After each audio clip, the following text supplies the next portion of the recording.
Hey everyone, Elisa here, and in this video, I'm going to tell you how to perfect your product management behavioral interviews. For those of you who are new here, hello, very nice to meet you. My name is Elisa, and in this channel, I provide career, product management, tech, and just general adulting content. So if any of that is interesting to you, please subscribe, turn on notifications, and if you really want, you can like the video too. I don't mind at all. Anyway, let's dive in. So I'm going to break down this video into 4 parts. First, I'm going to talk about why behavioral interviews are so important for product managers. Then I'm going to give an overview of how you can format your behavioral interview responses. Then we'll go into preparing the actual stories that you want to tell for your behavioral interviews. And then we'll end with some final tips that I have for you as you go into your behavioral interview. So first, let's start with talking about why behavioral interviews are so important. If you're interviewing for any product management position, odds are you will have at least one behavioral interview. And more likely than not, you'll even have 3 to 4 behavioral interviews, because a lot of times you'll have one-on-one interviews with engineering leaders, product leaders, peers in product management, as well as people in UX. And with each of those different types of people you'll be interviewing with, they'll likely have some behavioral questions for you. So because you can almost be guaranteed that you'll have a behavioral interview for any interview process, I really recommend that you prepare for your behavioral interviews so that you're confident going in and can crush the actual interview.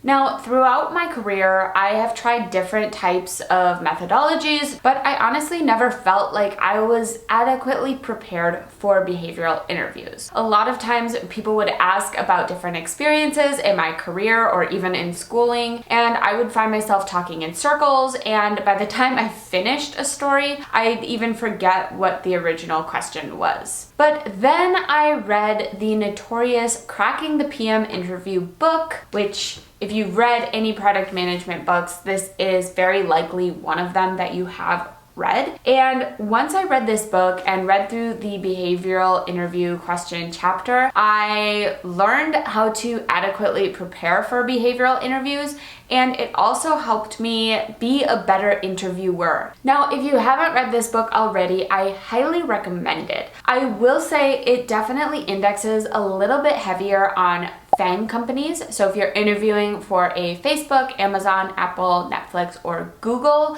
product position. But that being said, it does have a lot of content that can be used no matter what type of company you're interviewing for. So this book really highlights the fact that behavioral interviews are intended for candidates to be able to show their experience as well as demonstrate their communication skills. So the biggest red flag for an interviewer is that a candidate is not able to effectively communicate what they have done in their past roles. This could be because there is a lack of content, or it could also be because the candidate is not great at communicating the stories. So now we've gone over why behavioral interviews are so important. So let's now dive into how you can format your behavioral interview responses. Now, the Cracking the PM Interview book really does follow the standard STAR or SAR methodology that you'll see in behavioral interview preparations, both within product management interviews and in other roles as well. So STAR stands for situation, task, action, and result. And then SAR is just situation, action, and result. Those are used pretty synonymously. I'll use SAR from here on. Although the Cracking the PM Interview book does mostly follow the SAR methodology, they do add one extra part to the SAR methodology that I think is brilliant and helps me as a candidate as well as an interviewer tremendously. So they recommend that you add a nugget of information at the beginning of each response before you actually dive into your situation, action, and result. They call this a nugget of information. It's really just a 1-sentence overview of the story you're about to tell. So for example, let's say an interviewer asks, "Tell me about a time that you took initiative at your job." An example of a nugget would be something like this. "Sure, let me tell you about a time where I pitched a key project to leadership and got approval to move forward."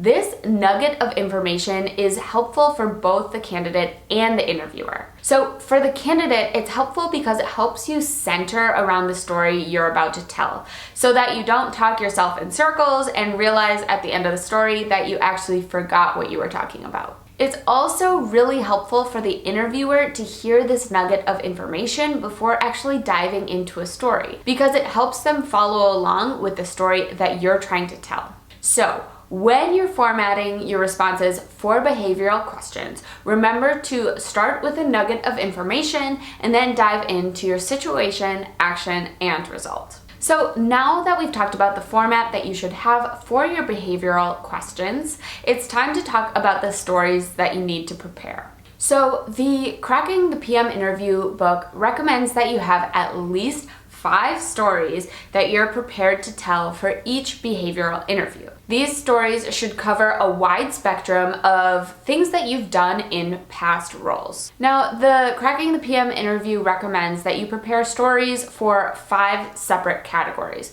including leadership, challenges, successes, teamwork, and mistakes or failures. Now, if you have a story that covers each of these sections, you should be pretty well prepared for your behavioral interviews. Now, I think these categories are pretty all-encompassing, though there's one thing that I would also prepare in addition to these 5 categories. In almost every behavioral interview I've done, both as a candidate and as an interviewer, we talk through the same question. Tell me about a project that you worked on from start to finish. Now, this question can really cover all the categories I just mentioned. I really recommend that you prepare a response to this question because it is so likely that you will be asked this question over and over again. People want to know projects that you've worked on, and they want to hear exactly what you did, what your impact was, and what the results were. So in order to prepare for your interview,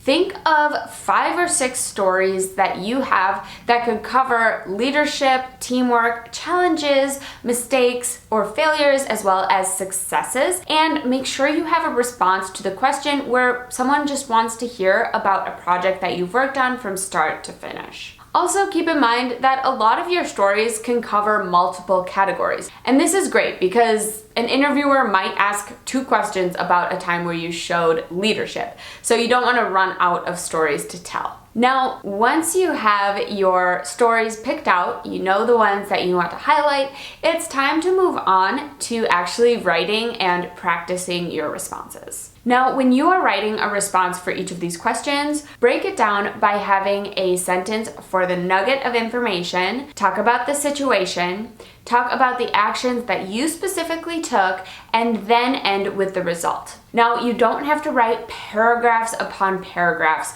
when you're preparing the responses to these questions. You just want to be able to tell a concise story, and if the interviewer wants to learn more and wants to hear all the nitty-gritty details, they'll ask follow-up questions. So your end result should be a document where you have 5 or 6 different stories written out that are all broken down by the nugget, situation, action, and result. And once you have those stories written out, it's really important to practice telling those stories. All right, so now let's move on to some final tips and tricks for your behavioral interviews. First of all, make sure to highlight what you specifically did. A lot of times in product management, we work as a team, but during the interview, you really want to specifically call out things that you specifically did. Because if you're talking about things that we did and our team did, it's hard for the interviewer to really understand what your specific contribution was.